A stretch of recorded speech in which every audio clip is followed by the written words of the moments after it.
Parlons à présent politique dans ce journal. Participation des femmes en politique. Pourquoi ça coince? À quelques mois des prochaines élections législatives et municipales, les difficultés auxquelles sont confrontées les femmes restent poignantes. Qu'est-ce qui fait problème?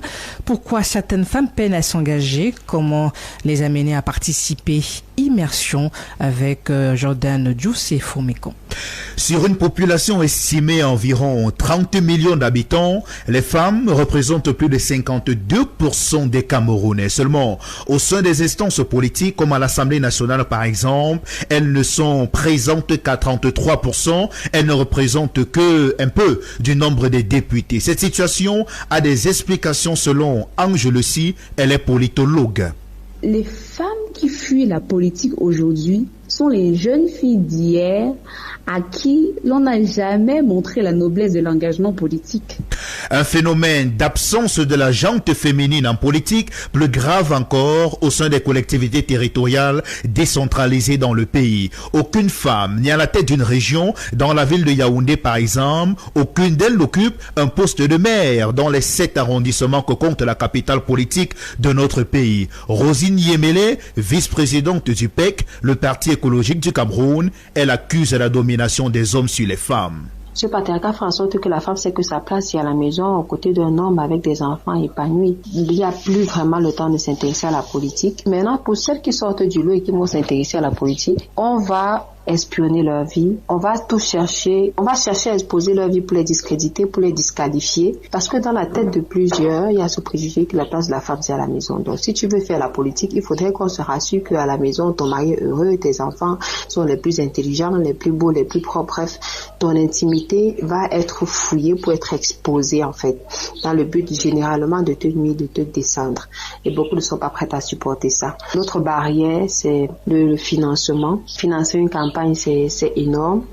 Depuis des années, plusieurs organisations de la société civile mènent des actions sur le terrain en vue d'inciter les femmes à s'intéresser à la chose politique et à y participer. Seulement, leur absence se fait toujours ressentir dans le cadre de ces quelques activités. Rosine Yemele et Ange Le Si proposent des solutions.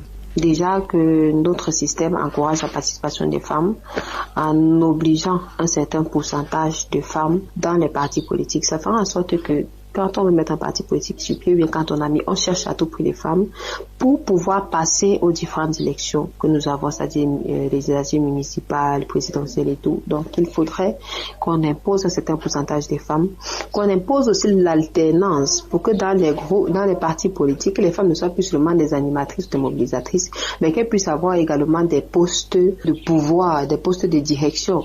À l'approche des prochaines échéances électorales, j'aimerais lancer une alerte. Beaucoup d'hommes et de partis viendront vers vous, chères dames. Mais attention, certains ne cherchent pas votre potentiel. Ils cherchent un nom pour remplir une case, pour faire valider leur liste. Chères sœurs, refusez d'être le nom féminin de service. Ne soyez pas une caution morale pour les projets qui ne vous ressemblent pas.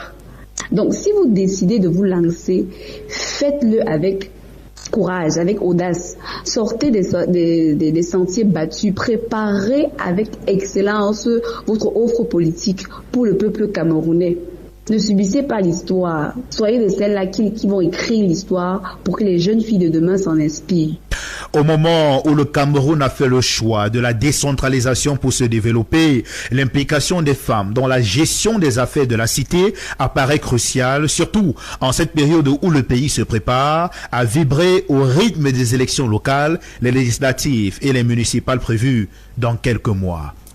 Et disons à votre suite, Jordan Diossé-Fomekon, que le mouvement Moins Women, c'est une politique du professeur Justine Difo compte s'emparer des sièges pour ces municipales et législatives. Le mouvement actif depuis 2006 mène des actions concrètes sur le terrain en matière de politique axée sur le